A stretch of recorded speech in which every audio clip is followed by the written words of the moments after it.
Y'all might have heard this. So, this morning, we had a call for a fire in Lee County. And luckily the people had a place to stay, so let's pass that around. And we are meeting them. In fact, I am headed there after I get done because our volunteer is out of town right now.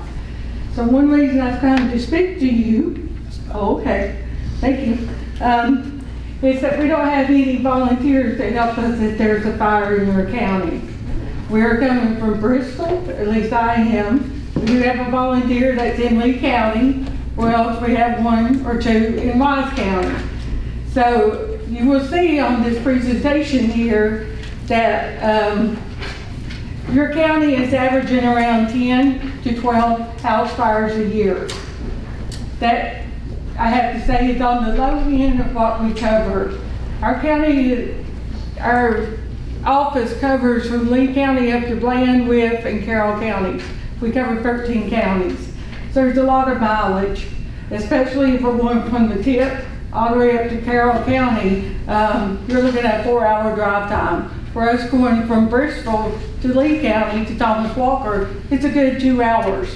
There's been many nights I've met Jeff Brickley, your emergency coordinator and your chief for Gate City Fire Department, on a house call.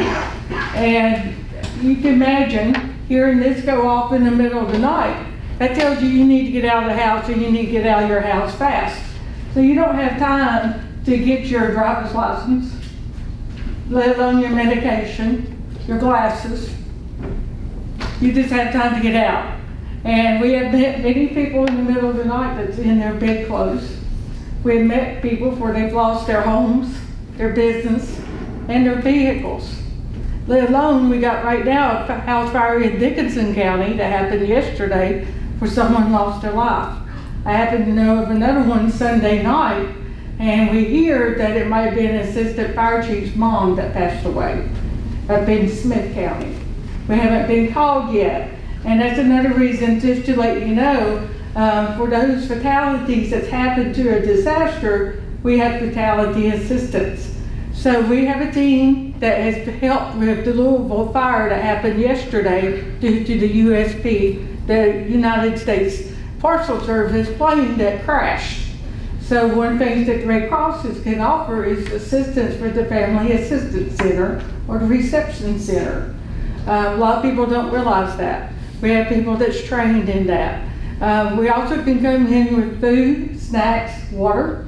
If we're asked, we can bring our mental health people in, our health services people. If you think about that plane that crashed yesterday, luckily we hadn't heard of any homes for the news in our area, but that's not to say there might have been some homes affected.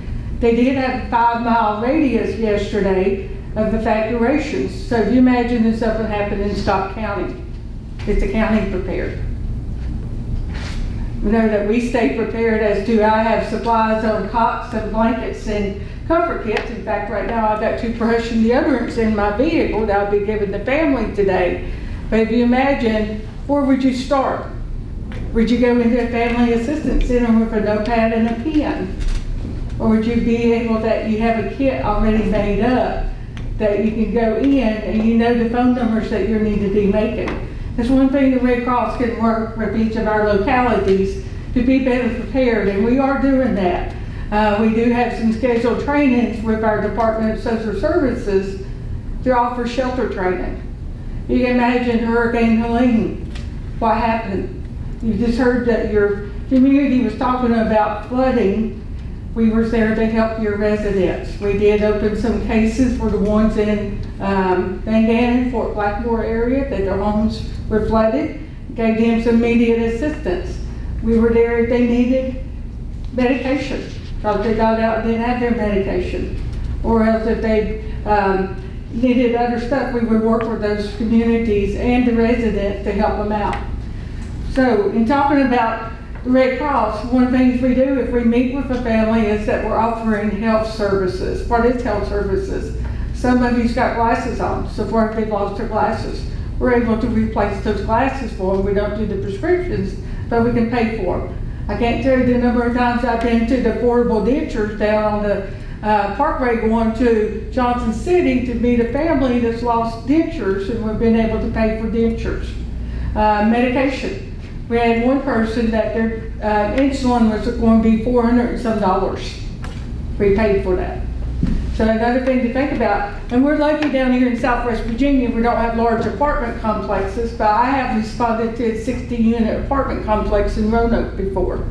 So if you think about your largest apartment complex you have here in Scott County, if it's in the middle of the night, where those residents going to go?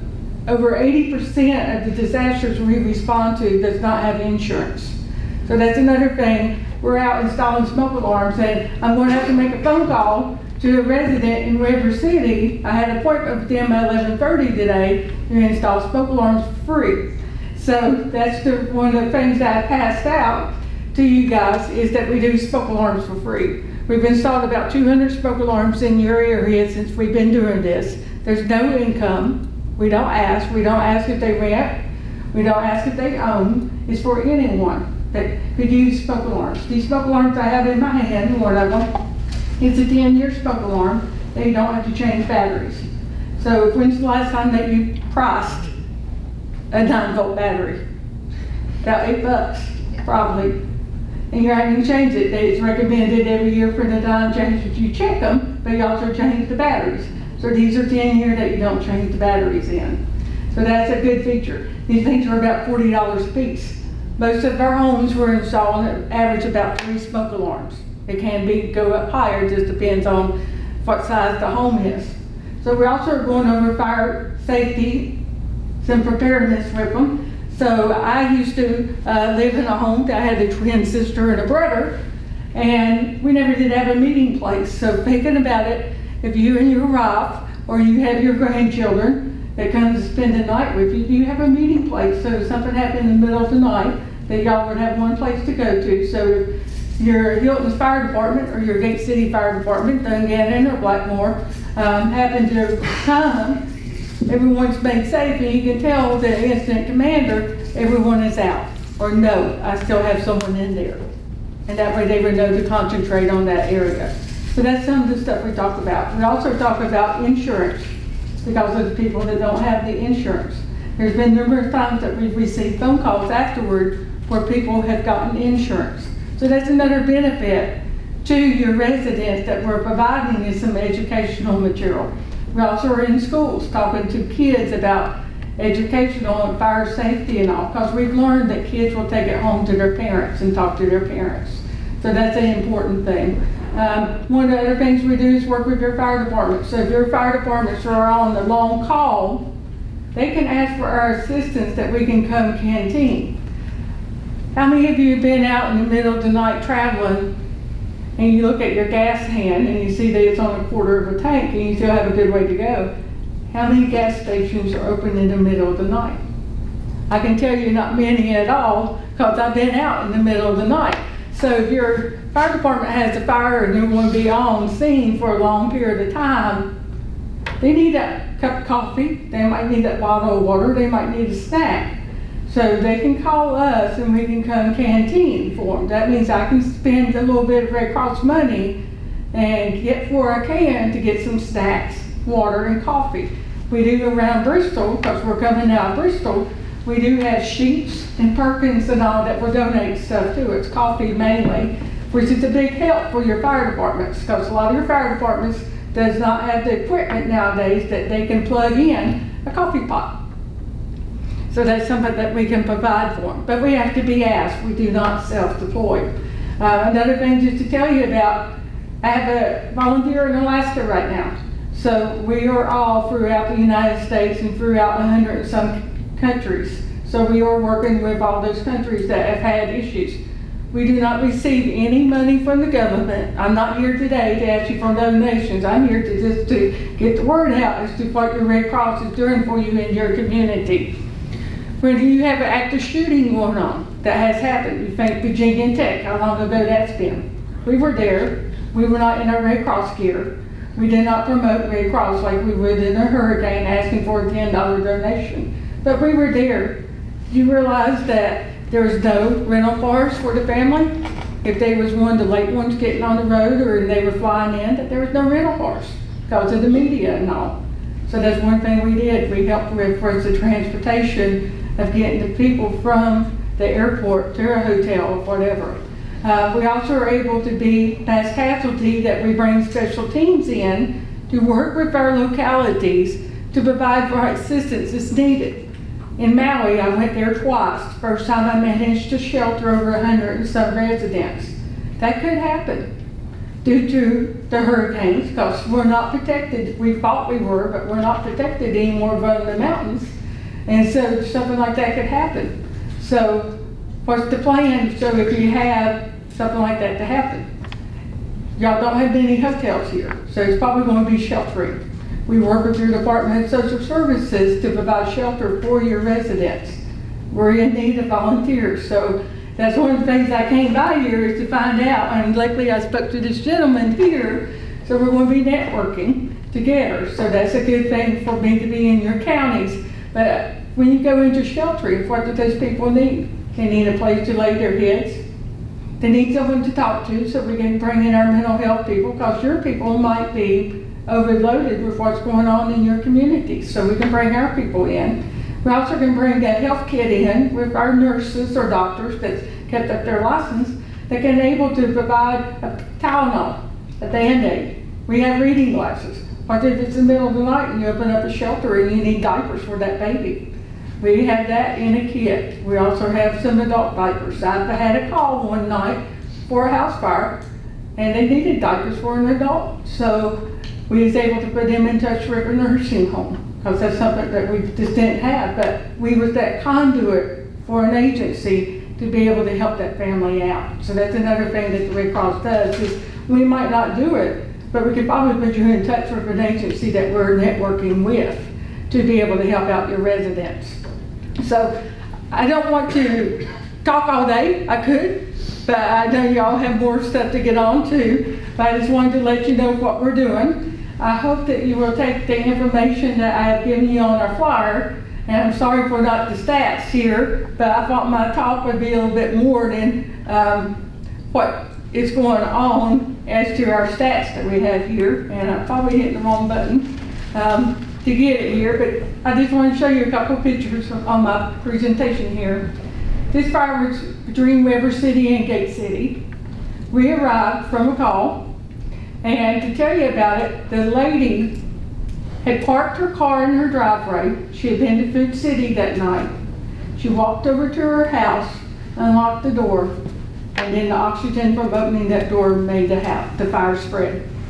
When we got there, the Scott County Sheriff's Office brought a Slim Jim in to open her door to her car. Her car keys had melted in the door of the home. Her other car keys was probably in the home someplace. We saw the firemen bringing out some stuffed animal. We saw them bringing out the Bible or something other like that. But here she lost her place to stay. She had 3 or 4 kids. And so we was able to provide assistance to them. We took them to the gas station, get them some drinks and all. We was on scene about over 2 hours that night, offering comfort to them. I have another one. And this right here just shows you our area. We have 6 chapters that is in Virginia. This is our stats, and just to tell you, so far our fiscal year starts in July, so it will end in June of next year. We've had 2 house fires that we've taken care of 10 residents so far. And I want to praise you, because I have a county that was mentioned today that last year we had 45 fires and trees on homes and all. So I could tell you a story about that county, but we canteen a lot in that county. It had a flood, and we was able to provide pizzas and stuff for the first responders and the clients in the back of July, where it happened in the Dane community. So it was a good thing that we did that night, and then the next day we went out and looked at homes and figured out what homes had been major damage destroyed, and gave them some money along with helping with health services and mental health and spiritual care if they needed it. This here just goes on to the fire responses, and it tells you how many we've done since year 2016. Y'all have had about 107 in Southwest Virginia. We did not break it down for Scott County, but you will see This is our DAT response area. You can see some dots on it for the area, what we've done so far. And I can tell you last month we did about 30 fires, and this month we're on to do over 30. And this just tells you the top fires, the response calls we've had, and most of them are single family fires where it's just a single home. Where we do have trees on homes, a couple apartment fires. And another thing that you probably don't know is that we can respond to if a car goes into a house. It's classified as transportation accident. So if you got your policemen are chasing a car and the car loses control and goes into a house, people can't live there. Yeah, that happens. We can respond out to help the residents.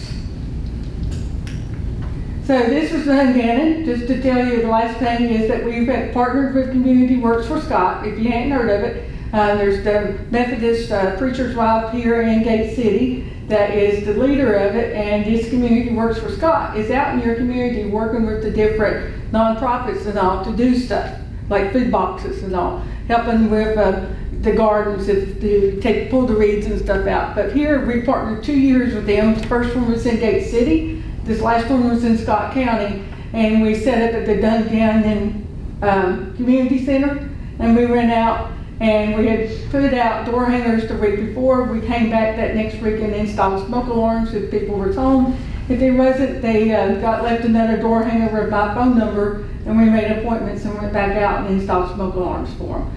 So we did right many smoke alarms that day in the town of Dungannon, and it was all free. Yep. So, and a big thing we worked with was Food Line. They were a big help to us for volunteering and then for if we need donations for them. So that is our workforce for our volunteers is. You will see that we do have 1 or 2 in Scott County, but one of them is Heather Bond that is with Community Works for Scott. She's classified as a home fire campaign. It's to helping with smoke alarms. And then this last one I will leave you, yes, and we've seen a lot worse. This happened not far from Dungannon School, and it happened to be an EMT, if I remembered, family that had that house fire right there. So those, you can imagine, that house is totally destroyed. They won't be going back. That one will have to be rebuilt. And I can't remember if they had insurance or not. So we're usually not on scene. I stole this one from the fire department or something, because usually we're getting to the scene as the fire department's leaving or they've already left when we get there. And one thing we do, just so that you know, I was talking to this gentleman here, we do get fraud. I hate to say the Red Cross does get fraud. And we've had 2 this past month for just our area. One of them, we had an apartment fire in Bristol. 2 days later, we got a call saying that they've been affected by the fire. We verified it, they had not, and I knew they hadn't because I live in Bristol. Then we had another one that called us saying they had a fire. We called the dispatcher, the sheriff's office. We went as far as the fire department and all. They had not had a fire. So we do verify before we go out because we want to watch our donor dollar. We want to make sure our donor dollar is going where it's needed. So I appreciate every one of you. I appreciate you allowing me to come today to talk to you. You will see our Red Cross vehicles in your area from time to time. Most of the time it's probably installing smoke alarms, or we're coming from Lee County back into Bristol, because that's about one of the best ways we can go unless we go through Wise to come back. But we're here for you, and if there's something that happens, we're ahead of the ball game, that we're watching the weather, and we're getting in contact with your emergency coordinator to see what they're thinking. Coming from you guys, as to if you're thinking that there might be a chance you have to open up a shelter or something that we might have to support. So, any questions? If somebody wanted to volunteer or help, or how would they go about doing that? I got just another flyer for you. So we'd love to have you, and I'll let you pass this around. Pass it to your community groups and all. Go to redcross.org and sign up for what we do for our people that's going out on house fires or trees on homes and stuff. It's about 5 hours of training. Part of it is you've got to be background checked.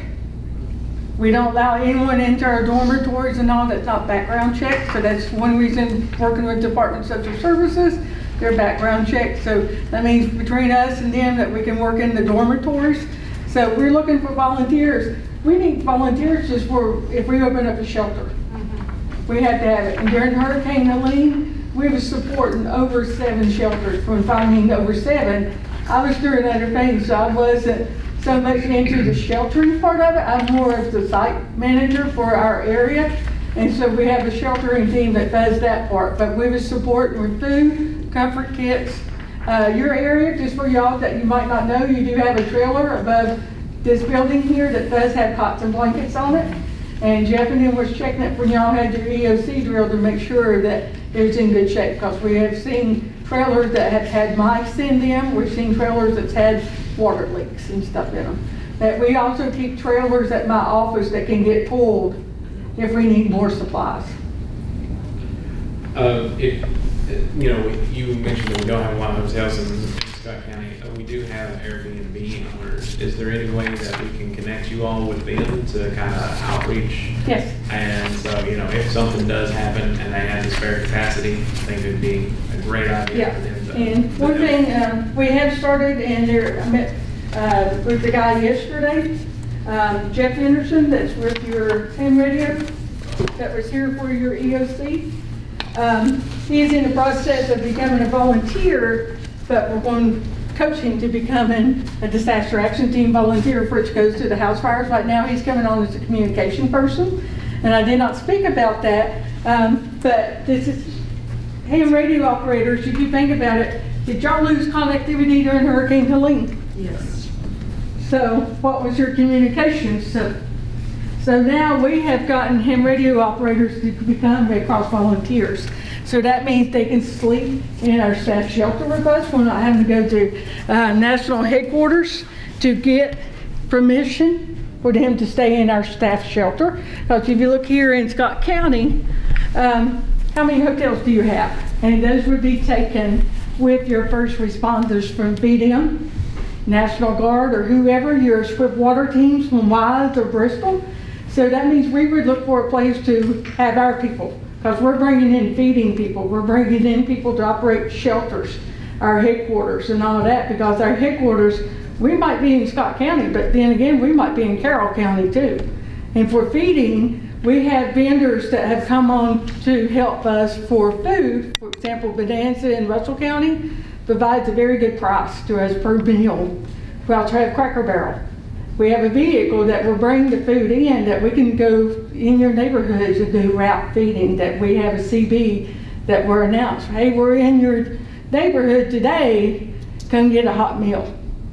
Because it's for anyone. So it can be for your power line people, your tree people, or whoever. But we have to be asked. And that's one of the things for the board of supervisors, that y'all can put a request in if it's been open. A state has opened up an event through EOC, Web EOC, you can put a request in for community feeding.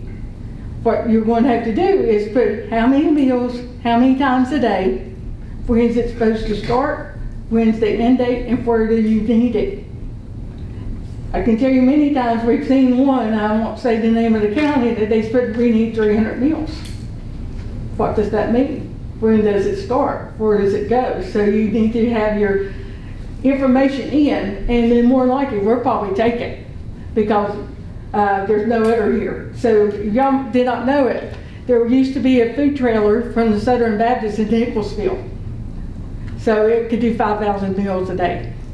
We have used it over in Buchanan County that it came to set up. So now they moved it someplace else, I think more central to Southwest Virginia. But we buy the food, the Baptists cook the food, we distribute the food. Where there's going to be that we set up a tent at your high school and have a drive-through line that people can go by and get meals. So that's just something else that we do. And in Hurricane Ian, I went to Asheville after we got through our response here. We had done over 600 and some thousand meals in the Asheville area. So it can go to big operations. I hope and pray we never see another one of those, but I feel like we will in all of our lifetime. So, any other questions? Thank you so much. Very informative. Well, I'd like to stay for the end of your meeting, but I need to get to Lee County and then back to River City. So thank you so much. But this is for anyone, including you guys. Don't go be buying smoke alarms when we can put them in for you. So thank you so much. Thank you so much. It's hard to believe that we don't have anyone in Scott County. Can we put that on our website? You can do that. Yeah, we You know, can And, add that and then start sharing that if people want to volunteer. and she did hand out the flyer here. If anybody watching, I guess, is interested, it's redcross.org/volunteer today. You can sign up for that, but I can put the flyer or the information on the website. And then if anybody just wants to stop by, we can help them get in touch here too. That woman, she's really trying to help everybody. Yes. I mean, sincerely, from the bottom of her heart. Yeah, they do a great service, that's for sure. That's fantastic. Moving on to the next one, we have DMV Animal Friendly License Plate Fund Distribution. We've got some money for that, right? Correct. So out of every year, we get paid for every, I guess it's a pet license plate for however many's in Scott County that people have. Part of their extra registration for that comes back to the locality. And it's meant to be used for spade and neuter services if the county does have a program for that. We don't currently have a program, so historically the county has allocated those funds to the Humane Society. Yes. And so we would just need a board action to allocate those funds to them if the board so chooses. I will absolutely make that motion. I'll That we second. allocate those funds. All in favor, well, Stephanie moves, I second. All in favor, vote by saying aye. Aye. Opposed? Motion carries. Moving on to D, property. Okay. It was mentioned at the last meeting, the Pioneer Center at Mountain Empire Community College is no longer being a managing partner of that facility. They are getting a new roof, all that's been funded now, so that will be happening. I just wondered, what's the next step in the management of that facility? So the Murby board met and we are continuing to manage that. The current tenants have been informed that we're going to go on as business as usual. So that's kind of where it's at right now. We're kind of running that just through, doing the best we can to keep that going. Just wanted to bring to your attention the Crooked Road Tech Center. To my knowledge, the second floor has never been utilized for anything for the county. And there is a water pressure issue, my understanding is. I had made a recommendation to submit a letter to Mr. Kilgore, our EDA director, try to bring that up to spec on the water pressure. But the board at that time did not want to pursue that. But there has been measures taken on the part of the PSA to offset some of that cost. So I just want to make you aware of that. How much are they willing to offset? I think some of the installation, it's going to take a booster pump. And they were going to, the PSA, if I recall, was going to do the maintenance on it, the installation, and I'm not sure about the cost of the pump itself. Have those pipes down that way been replaced recently? Or since their conception? I was talking to somebody the other day, and sorry, this is probably off subject, but they were using asbestos pipes. I didn't know if anybody had looked into that, especially with all these cancer cases I've been around. That's down at the Crooked Road Tech Center. No, that's Duffield in general. Yeah, sorry, that's probably the wrong place to bring that Well, up. no, But I mean, it's we a thought- think of it. good question. Think of it. I kind of doubt that that's the case unless they're 100 years old or something. Oh, I mean, yeah, it was probably in the 50s or 40s when they were installed. So I would imagine it give people that live in Duffield a little peace of mind to know that they have been replaced, especially me. I will address that. I think that water supply, if they keep the tank level up, it's all right. It is, but there was a question about the health department recommendations were not to overfill the tank because of the circulation of the chemicals within the water system. I suppose. It was not engineered for that elevation of the building.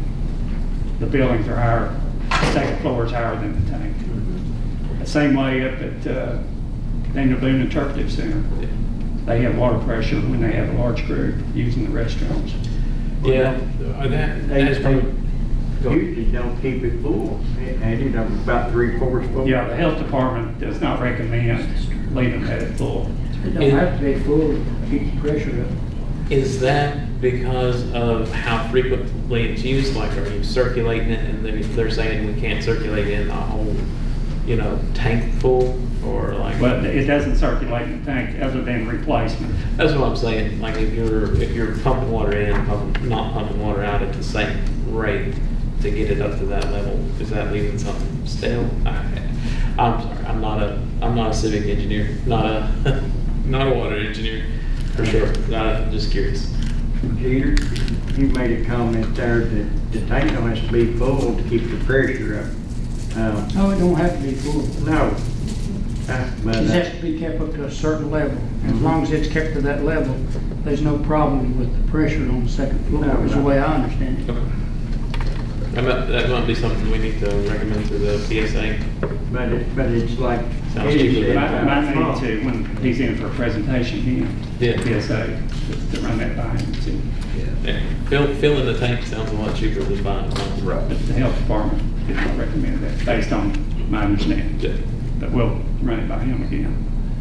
The Keith Park in Nicholsville, going into 26, about the book, they're doing electronic booking now. Is that going to be continued? Yes. So Plan nothing, is- nothing really is going to change? No. Okay. Are we going to have to hire somebody up there? Well, Or we're clothes still looking at that, who can take that over, but the goal is to stay business as usual, so anybody, that uses that facility and is booking online and stuff, they won't see a change. Aren't you all on the board, the PSA board? Yeah. Well, couldn't you find out something? I mean, since you're on the board, Well, we have different opinions, the board members here on, you're talking about Crooked Road, no, I'm talking about PSA. Crooked Road For Tech the, Center. yeah. Yeah. The water? We have some differing opinions, the three of us, so I think Mike Dishman, our director, would be the one that could more directly, would y'all agree, to answer that question? He knows more about the health department, water issues, and I don't know water quality. Best I remember, the health department said there wasn't no water issues. It's got something to do with the creek too, doesn't it? With what? The creek that they get the water out of. I don't remember because it's been a couple of years since we discussed it. We do need to talk to Mike Dishman and the engineers about it probably. Yeah. It ain't been brought up in a long time. Yeah, it's been a while. Josh, if you wouldn't mind starting an email conversation and maybe get some clarity on that, Get some some all detail. rolling, yeah. And then we can, I would love to have him in here. It's almost time for his report anyways, isn't it? Should be. Yeah, it's coming up. Okay. The next item is Commissioner's Office update. Oh, hold on. Are we done with the property? Yes. You had mentioned something. Okay, no, it was Keith Center part. Okay, moving on to Commissioner. I just thought it'd be good to update the people again on the deadlines, and Kevin, I noticed he's here now, but on the real estate, it's still December 10th, and on personal property, which includes vehicles, is 30 days from the time that you receive your bill. And they're still having some difficulties, I think, processing those, aren't they, Mr. Helms? The Commissioner's cards. office, you talking about the commissioner's office? Yes. It's my understanding they're doing a lot of supplemental bills, and when those are received by the taxpayers, they've got 30 days. 30 days after receipt. Yes, sir. So it's really no deadline to worry about. If you don't receive them, does that mean you don't have to pay them? We'll talk about that outside. The other thing, I did get some calls on the farm trailer exemptions, and if you take in the Schedule F, 1040 Schedule F to the Commissioner's office, Yep. to verify that you're a farmer filing that Schedule F, then you're exempt on your farm trailers. Right. So that's all I have on that. Do we need to take a break? Are you good? Can we take a break?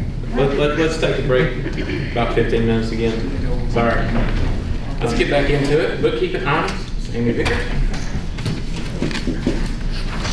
Please accept Sheriff's Office Virginia DMV Selective Enforcement Alcohol Grant, ENF AL 2026 561 5626156.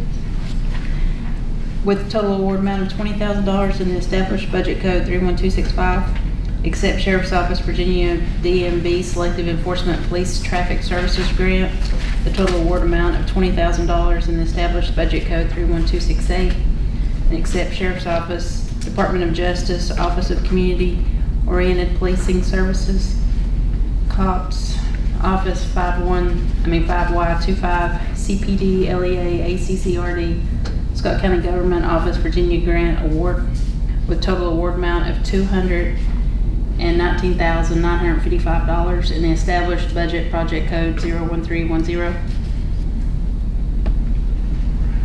Do I have a motion? So moved. Do I have a second? I'll second it. Mr. Jeter moving and Michelle seconding. Everybody in favor of the vote? Opposed? Got that taken care of. Next is appointments. Social Services Board. You have one appointment to the Social Services Board. Harold Culderson has served her 2-term limit, so she's not eligible to reapply. You have 3 applicants, Kevin Barnett, Marshall Tipton, and Cindy Coates. I'd like to take a minute to nominate Cindy Coates and tell you a little bit about her. There's only 3 people on the DSS board. I'm one of them. I've been on it 6 years. I served 4 years with Cindy. Cindy went on as chairman when David Redmond went off, and she served as chairman for those first 4 years I was on. You can only serve 2 terms. That's the reason she took off, and then according to the DSS rules, she can come back at this point. And I'd just like to say that I've never seen anybody as knowledgeable about the DSS as Cindy is.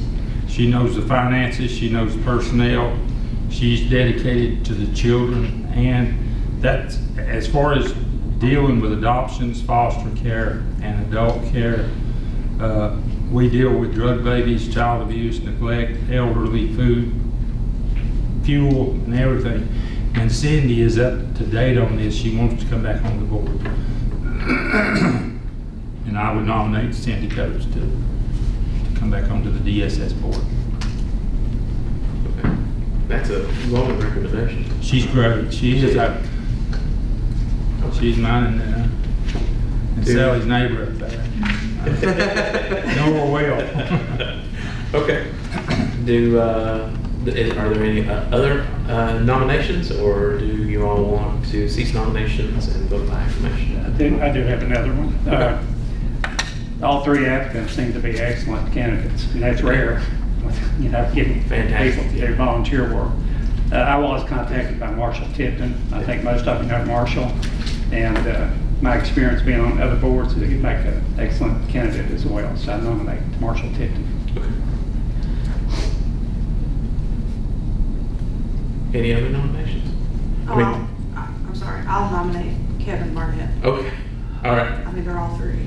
Yeah, that's what I was fixing to say. If there wasn't anybody going to nominate Kevin, I would have nominated him myself.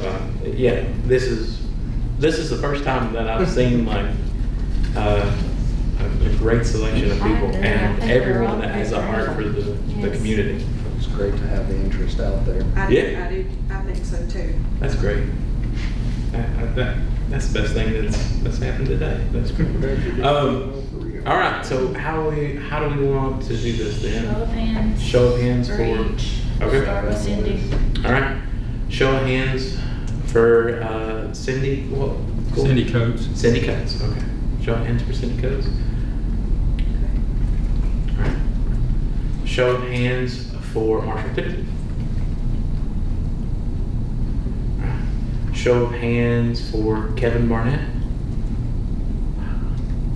Wait a minute, you can't vote twice. Oh, yeah, sorry. Put your hand out. Trying to sneak one in Do you there. want Listen, Cindy or do you want Kevin? I'm going to vote, and Kevin, don't hold this against me. Okay? I vote for Cindy just on, it seems like she has a good amount of experience. Sorry, I told y'all earlier, I'm sleep deprived. I'm watching you. Thank you. So, Cindy I've Coates. already been spoken to peace pipe or something. No, it's too early for that. We did have 3 good people. Marshall worked with Marshall for years. He'd been great. I know you would have. Yeah, Marshall. Appreciate all of you. Yeah. So, the Cindy. Okay. Yeah, I agree, all three of them were. So if I get in trouble, I'm just, I'm watching 6 votes. Thank you. You only have Glad 6 votes. somebody- Huh? 3 for Cindy. 3 for Two. 2. Uh, 2. Was the other 2, were there 2 for Barnett? Yes. Yes. Michelle and Steve. Okay. Who from her? That's because the chairman voted twice. Yeah. You're taken back by the Yeah, see, second I vote. messed you up. caught him. Thank you. Thanks for keeping me straight. All right. I wanted to vote and for all 3, but that's you only a 4-year term, right? So, Yes. Kevin, in 4 years, you should come back. Wait a minute, what else do we need folks to sit on? Yeah, we've got other. We've got other boards. boards, committees. Not That anything right now, right? Do we have anything, nothing now? No.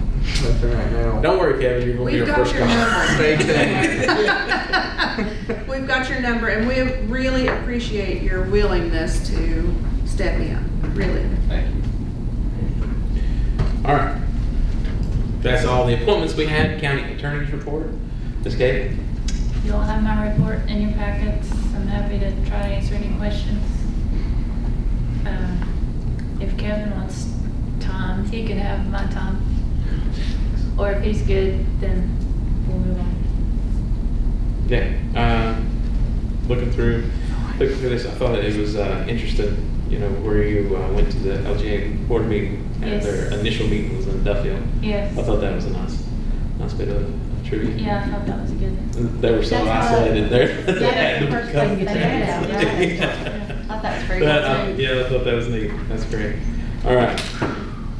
I like Thank the you, Sally, history for all that you do. version on We that. appreciate Yes, it. Sally, thank you for all you do. County Administrator's report, Mr. Wilson. Yes, so we have a general fund balance of $6,790,086.11. We have our early slate claims for the month is $915,454.65. Total claims for the month, $1,740,808.44. Mr. Chairman, I need a motion to pay the bills. All right, do I hear a motion to pay the bills? Make a motion. All right, Danny makes a motion to pay the bills. Do I have a second? I'll second the motion. All right, Mr. Jeter seconds the motion to pay the bills. Everybody in favor of paying the bills, vote by way of saying aye. Aye. Opposed? Motion carries. So this one included all of the fire department's allocations. Is that what? Yeah. Well, yeah, a lot of them, So a few of them. yeah, Okay. requested. I'll leave that for supervisor comments. Okay. I just wanted to I make sure. had some other questions. Miscellaneous, what else you got for us? Sorry. You're good. Ratification of the letter of support for Gate City Park project that they're working on. I had, hopefully you had a chance, everybody had a chance to look at that letter. But it's a great thing that they're working on down there with pickleball courts, basketball courts, hopefully farmers market building.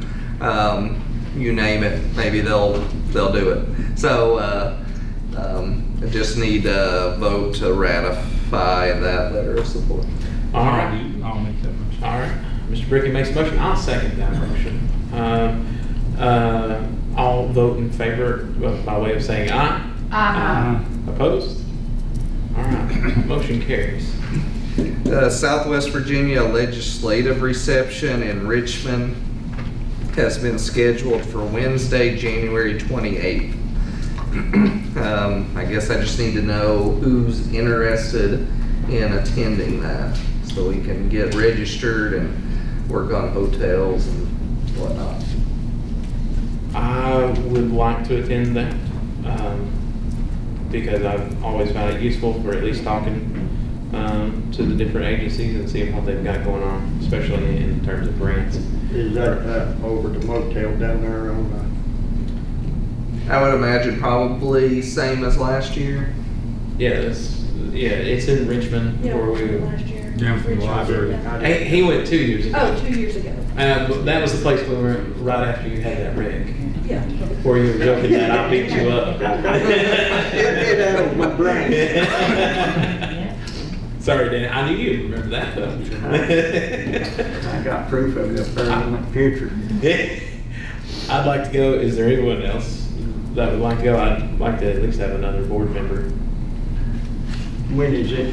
When is it? January 28th. Oh, yeah, okay. And we usually go up for 2 days, right? I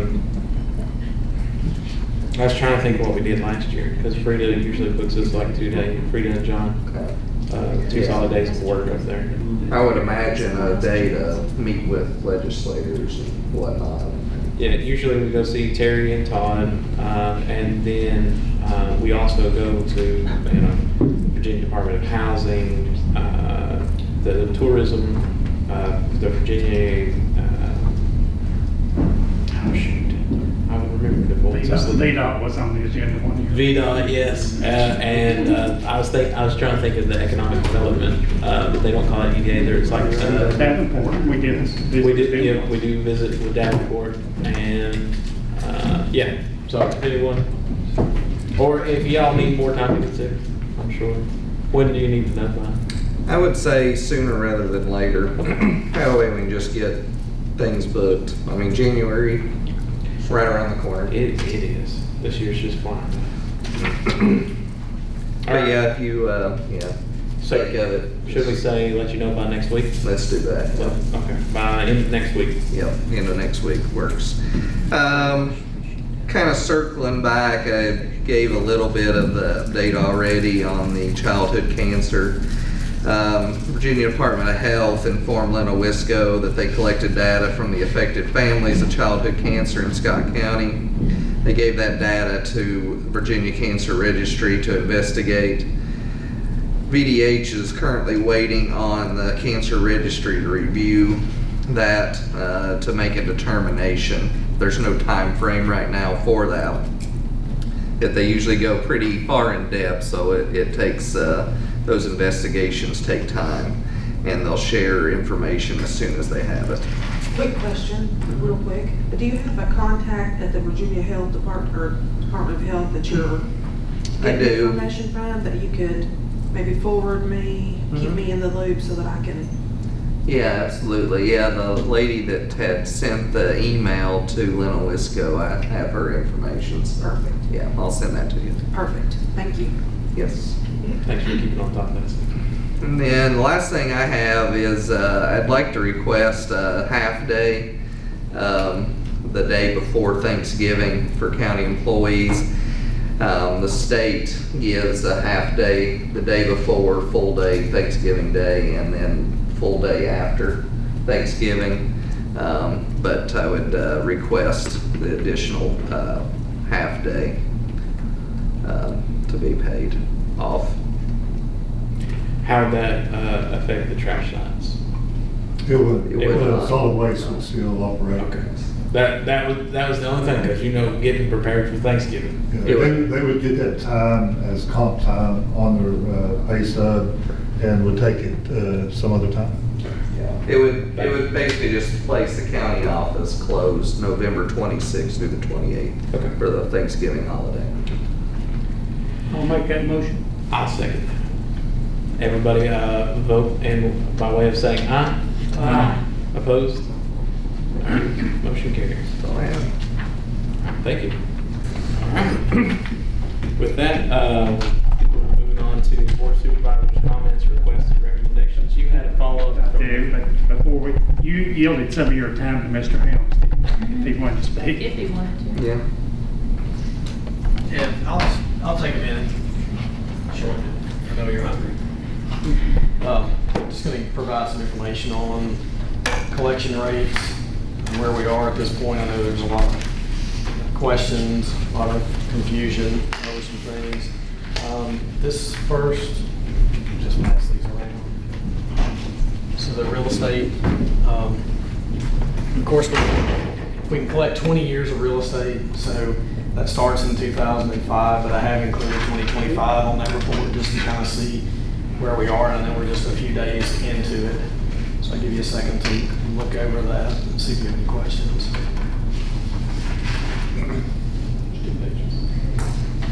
Yeah, so the front page starts with 2005, second page up to 2025.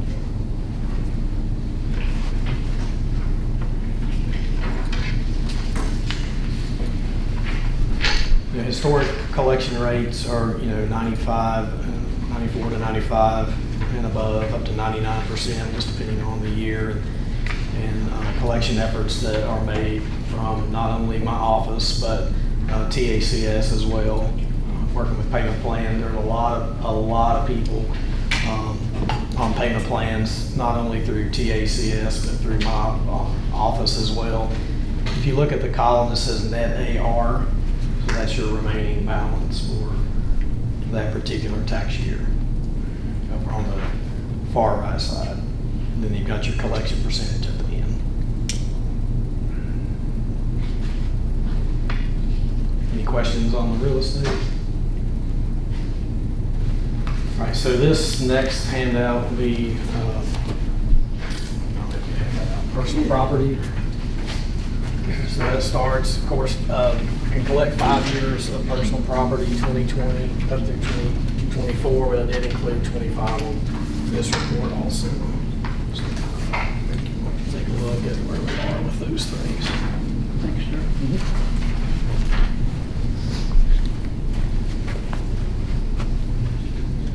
Again, the same, you've got on the left column, you've got say PP 2020, so that's the personal property of 2020. You've got fixtures, merchants, capital, mobile homes, machinery, tools, personal property, and the vehicle license fee. On each of those, the net AR is on your far right side. And then the collection percentages. I know it's a lot of numbers, but I look at this like once or twice a month.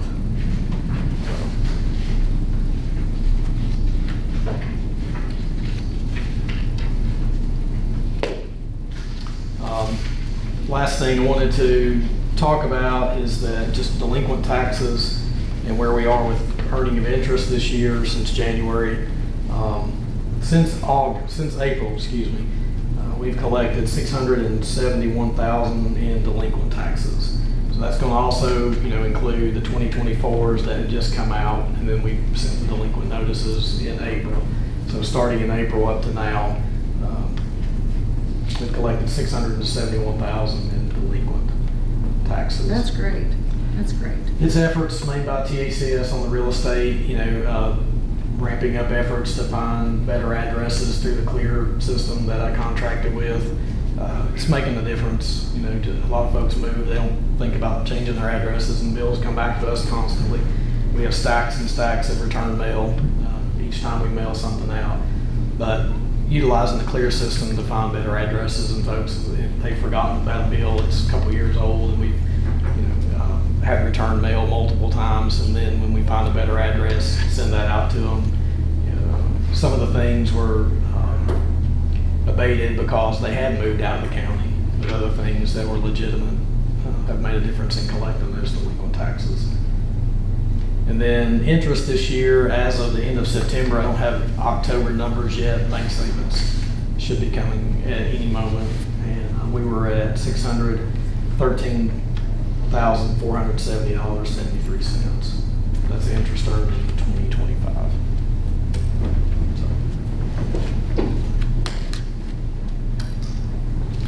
Any questions at all? Doing great work, Kevin. We really appreciate it. Well, we're trying. Thank you. Talk about putting those delinquent taxes in the paper.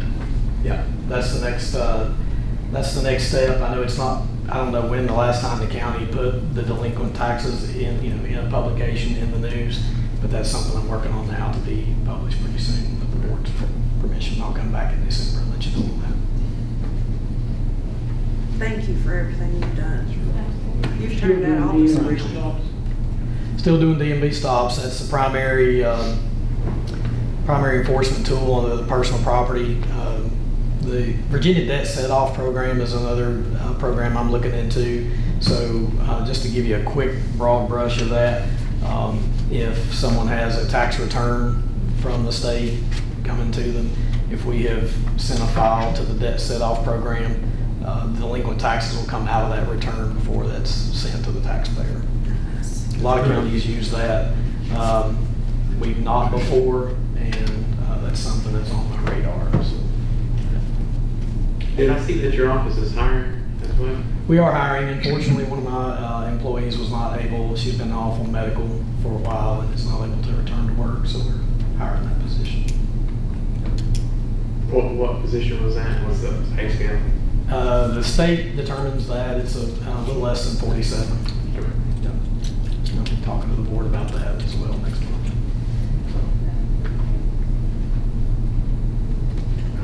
Thank you. Okay, thanks.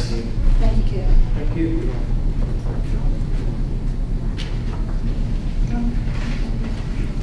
Time for supervisor comments, requests, and recommendations. Mr. Jeter, you got anything? Yes, I have. Okay. You look very thoughtful. Wonder why you asked me. Southwest Virginia Partnership. That is a bunch of people from churches and stuff that they go out and put roofs on houses, put siding on houses, build handicap ramps. I don't know who all is familiar with this. They do a lot of good work. I think they spend about $125,000 a year or something doing this, and they do it free. If the people wants to buy the material or something, they let them, but if they don't, they pay for it.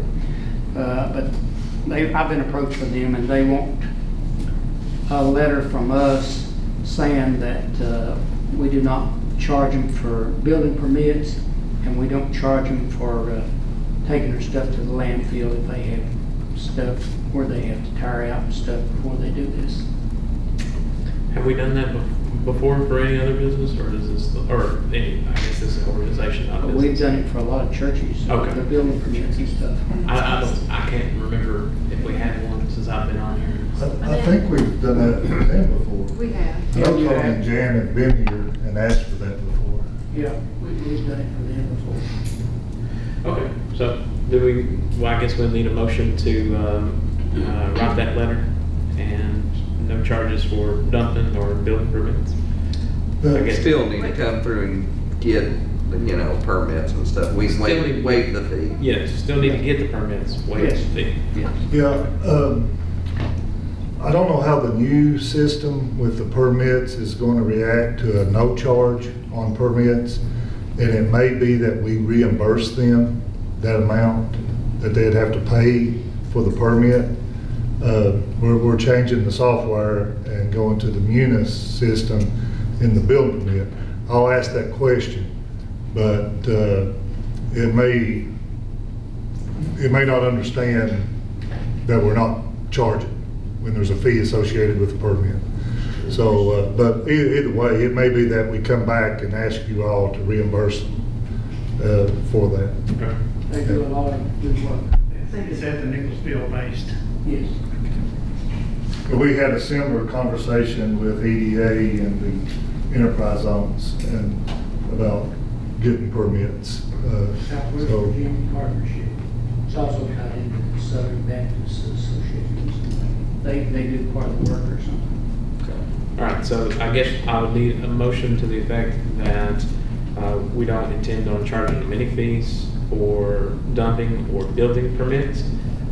If the software requires a fee, that we will reimburse them the requisite amount. So moved, I'll make that motion. Stephanie makes that motion, I guess you'll second it. I sure will. Everybody vote by way of saying aye. Aye. Opposed? Motion carries for that. I guess they can come by here to pick up the letter. Yes. Okay. I'll tell them. Thank you. Michelle, you got anything? Just wanted to remind everyone about the Hilton's Volunteer Fire Department celebration for station number 2. That's something that, you know, our District 2 really needed in the upper end of Hilton's. So that's at 6863 Boozy Creek Road. It's this Saturday from 3 to 7, and it's a barbecue meal and dessert. So if you guys can go out and check it out, that would be awesome too. So just want to remind everybody. I was going to say there, Lennis Begley there, he was the one that got the house flooded there above Fort Blackmore. Yes. And Miss Addington and I mentioned it a couple months ago about it. Have you heard any response on that? I believe he was included in the application for the funding through the governor's office, and they're still working on those applications, get them submitted. Do you know how quick that might come about? I don't. I know it was the intent of the governor's office to get that done by the end of the year, for obvious reasons.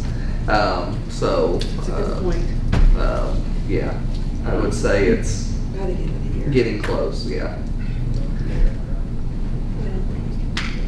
Sorry, I was going down the line. Can I say something else too? Oh, I also want to thank Roger Carter, Wendell Burke, and David.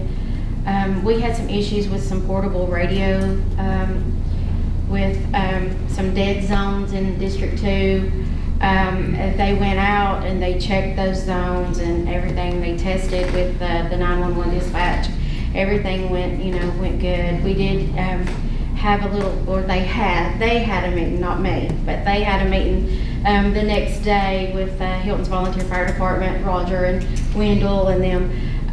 They all, were talking, and communication. Communication is the key to everything. So if you ever have an issue and you're questioning it, please communicate, because that is the key to everything. And this communication with Roger and them, and helping one another and trying to figure out the portable radio situation with Scott County and everything, that was what they needed. So I just want to thank those guys for everything that they do, and for being our first responders and helping us out and keeping us safe, and all the work that they do. I really do appreciate all of them. And now I'm done. I've got one comment or question, and this comes out of executive session, so I hope it's appropriate, but Mr. Wilson and Darrell, I'd like to know the status of the soil and water conservation building and ceiling and floor. Is that okay, Sally? Yeah, that's okay. We're working on still moving that forward for extension over to soil and water. The floor, do we have an update, Mr. Nunez, on? Around Thanksgiving. Yeah, that's what I thought. I know Scott Services is helping with some painting, so we're going to get that done. There's a few other things that Extension Office had asked for, so hopefully we're trying to get as much that we can done before the floors come in. And the cost was split, is that true? Yes, and big thanks to Soil and Water for everything that they've done to make this move happen. It's been great for everybody involved. That's a great move.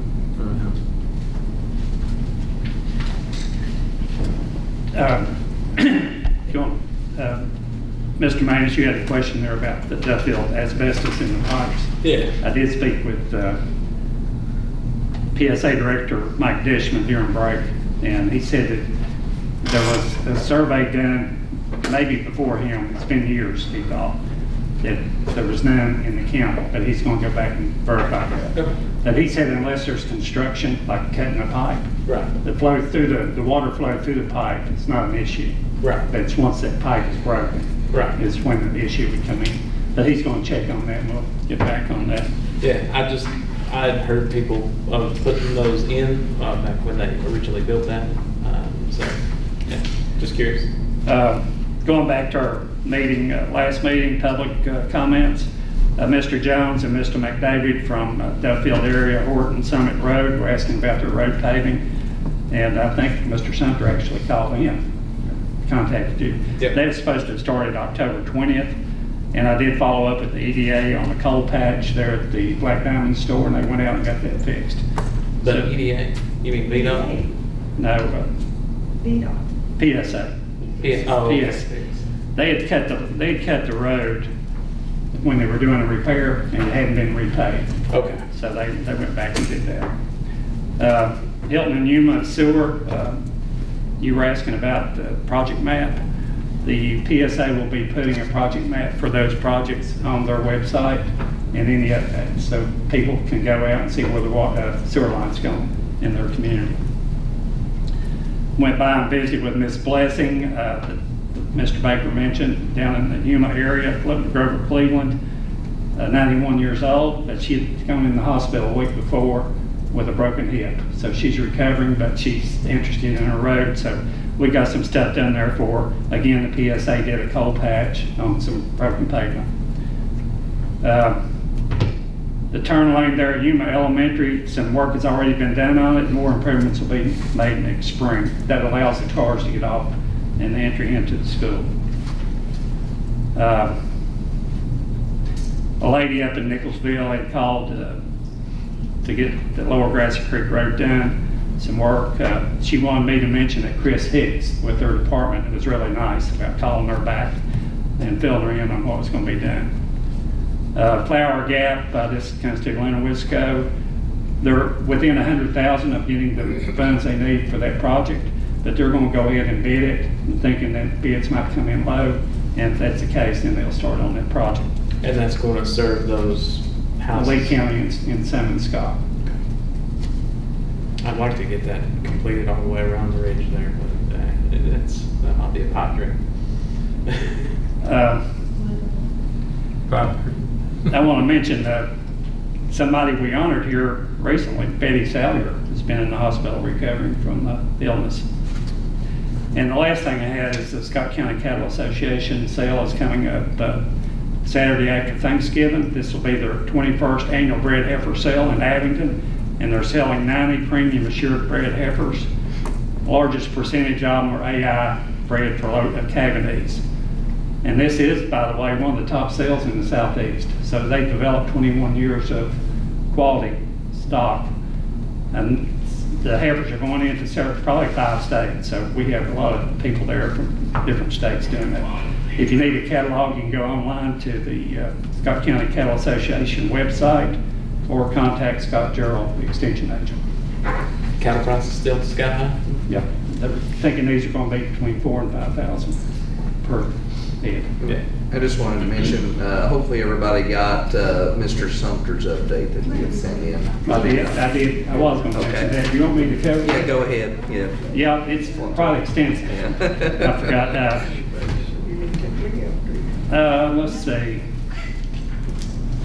PSA water lines are being repaired. That's something I mentioned. That's Upper Possum Creek Road, scheduled to be completed on the road issue. Lower Grassy Creek I mentioned. Pattinsville grading plans, the Pattinsville office. They're working in the Duffield area on grading. Copper Creek's next. Yuma and Gate City areas will be covered after that. Fort Blackmore grading plans. They're working in the Rye Cove area. Dungannon's next, and then the Nicholsville and Hilton's area. County mowing, all cycles are complete. Area headquarters continue to work on site distance concerns, and this is when they start their axe mowing with the big bush hog is once the leaves come off, so they'll be working on that. The 6-year plan projects, Horton Summit is ready for paving by the end of the week. Eden Hill ready to be paved, and Obies Creek is ready to be paved. And they continue to work on the Duffield project with those signal light posts. So they're hoping to be on schedule with that late by June of 26. I'd love another red line in Duffield, but that's going to have to wait till Mr. Sumter's back here again. Maybe I'll mention that in Richmond. The only thing that I've got that I want to talk about was VFP is doing another expansion. This is their third expansion in 4 years, adding another 200 jobs. And just for some context, the U.S. Bureau of Labor Statistics says that 20% of businesses fail in their first year, 49% of businesses fail in their first 5 years, and 65 in their first 10.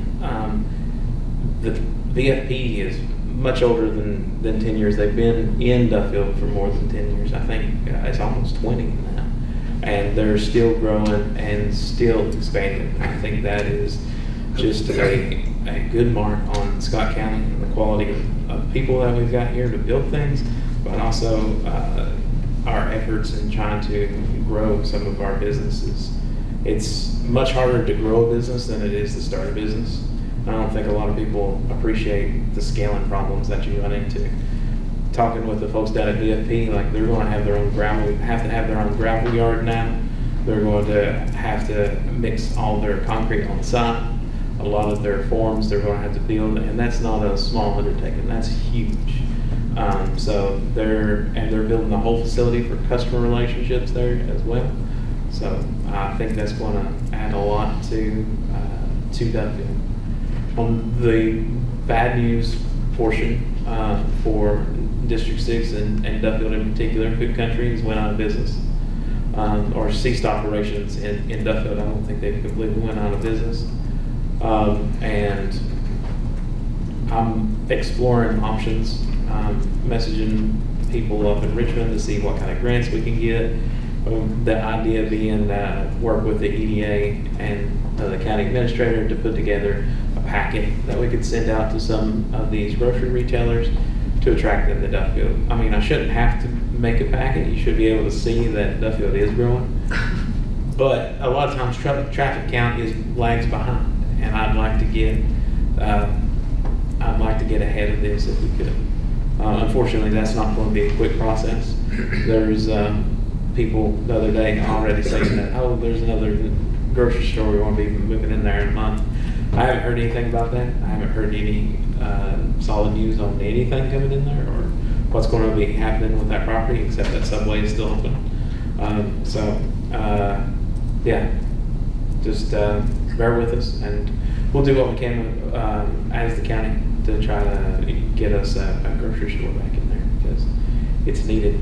It's a little dead spot there too. Like you can't even get consistently. You can't even get Walmart to deliver to there. So they just started delivering to Duffield. I don't know, maybe a year ago, and I signed up for that because that's just really convenient for our family. But there's some areas in the surrounding bits that just still can't get service from that. So No, that was killed Duffield when the grocery store went out. I mean, that was everybody in that community used the store, and I don't think enough people used it enough for them to stay. You use it. I think the dollar store and the other stores down there took a lot of their business away over the later years. Yeah, my biggest concern is that it's creating a sort of food desert, as they call it there, where you can't get fresh food. You can only get frozen food. Henry's Produce has stuff when it's in season, but a lot of times he might not have exactly what you're looking for. He might not have avocados. He might not have bell peppers this week. Or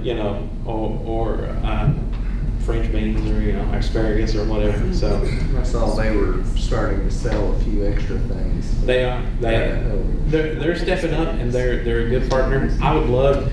I mean, in the dreaming kind of realm, I would love to see ASD get that building and turn that into like a cooperative grocery store or something, and serve, like local produce and local beef, because they ship out produce to a lot of the larger distributors. Not Earth Fare. What's the one that Amazon bought?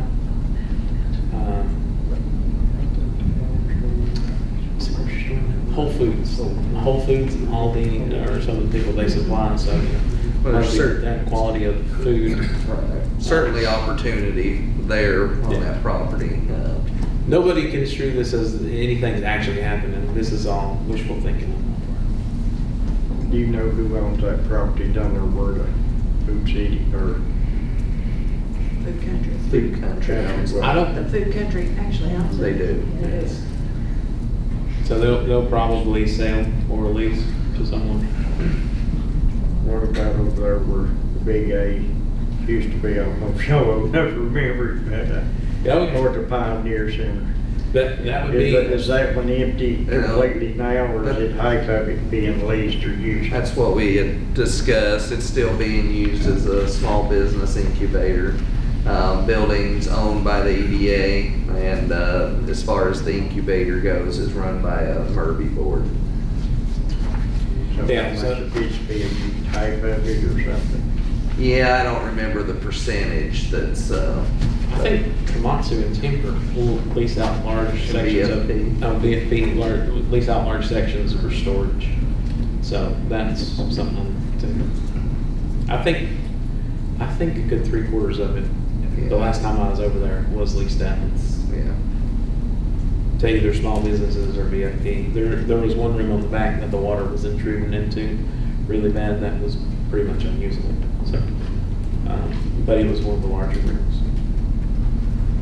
All right, that's all the comments I have. Anybody? Mr. Ricky, Manny, Stephanie? One thing I'll mention in a hurry, BFP, there's one thing, 200.